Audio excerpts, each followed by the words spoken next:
Passive income, what is it and how do I get it?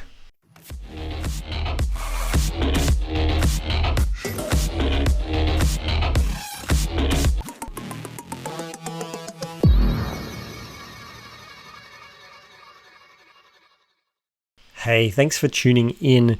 Today's episode, I want to talk about passive income. I talk a lot about passive income. If you've been tuning in and listening to a number of our previous episodes, you know that it's financial freedom. Ultimately, my definition of financial freedom is when your passive income exceeds your living expenses.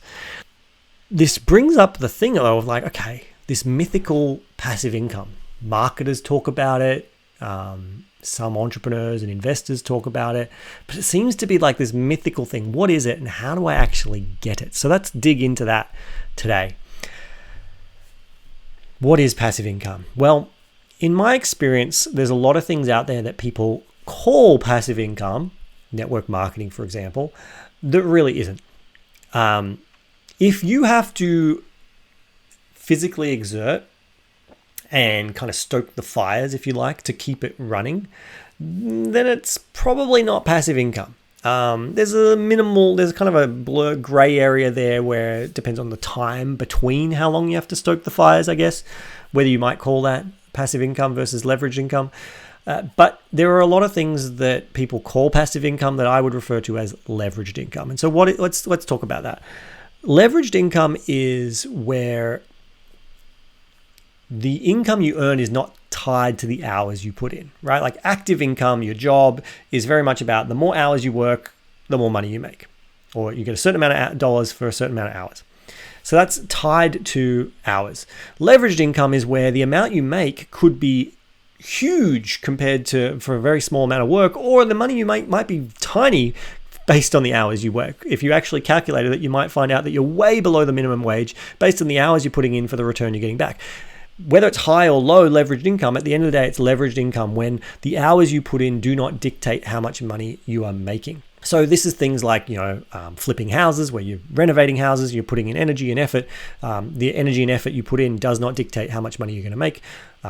Trading shares and being a trader on the share market, the more hours you put in doesn't necessarily mean you're going to make more money. You potentially might be running a business where you put more people in the room, like you show up and do a talk, maybe you're a speaker, and it's based on the number of people in the room, paying a certain amount. Getting more people in the room doesn't increase your hours, but it does increase your money. So that would be considered more of a leveraged income source. Network marketing to me is a leveraged income source. It starts off usually active, but it's really more of a leveraged income source because the amount of money you can make in network marketing really comes down to the network you build and keeping them alive rather than the hours you're putting in. Profits from your business, again, if you've got team members, that's now classified leverage. So we've spent a lot of time now talking about leveraged income, but we're here to talk about passive income. So what is it? Well, passive income is when you earn income every month, every day, every year for something that you did once, and it allows you to get paid forever or at least long term. So let me give you some examples. You saved some money once, you stuck it in a bank which had high interest, and it's paying you an interest rate. That is passive income. The interest you're earning is passive income. You didn't have to save that money more. You can add to it, don't get me wrong, but the money you're getting on that is purely passive. You saved the money once and you're getting paid on top of that long term or forever as long as the money's still there. Dividends on a share. You bought a company and you get paid a dividend. It's on the public share market. You're not involved in the day-to-day operations. You're not even at advisory level. You're not in the board. You're purely a shareholder and you get a share of their income. You bought the share once and you get paid that dividend as long as the company's paying dividends. So, that is passive income. You write a book. I've written 2 books. You write a book and you write the book once, you publish it. Now, there are things you can do that would make it more leveraged income. You can really go out there and promote it, and you can do a lot of things, and that makes you move more into that leveraged side of things. But if you've purely just written the book and you're not really actively marketing it, it's just something that's there and people buy, those royalties that you're earning are a form of passive income.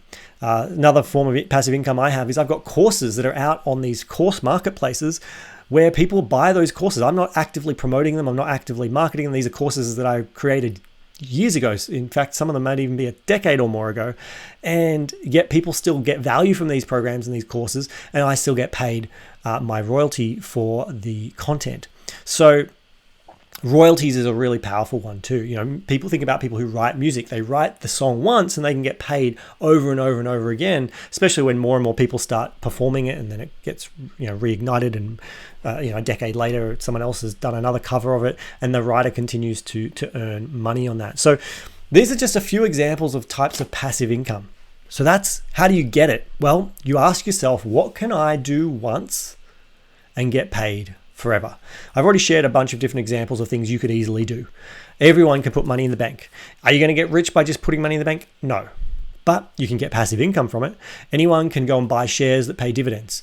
Will you get rich on that? Well, it depends on how much money you're putting in there. It depends on which share company you've bought. So I can't tell you. You potential, but you're unlikely to get like huge rich. If they're a dividend paying company, they're probably not going to have huge growth. Right? Usually the companies that you see the big growth opportunities in it, they're preserving their cash and not paying dividends. You can write a book or create content. That's definitely one. You can also be an affiliate. You know, a recurring affiliate is the secret to passive income though. Like if you're doing affiliate promotions and it's a one-time, you get a commission. So affiliate promotion is like you promote someone else's company or product, and if someone buys, you get a commission. You get a cut from what's been purchased. And if it's a one-time commission, that's still cool, right? And you might write a blog post or put a video out on YouTube, and it's sending people there, and you did that video once, and it's generating traffic who then click through and buy a product. That is passive income.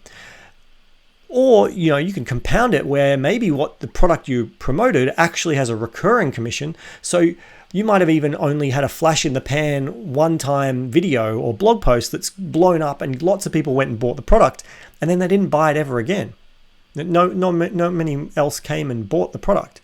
But because it was a recurring commission, every single month or every single year, you continue to earn from that one-time blog post, that one-time big promotion that you did that got all these people to buy that product that they're paying for on a monthly or annual basis.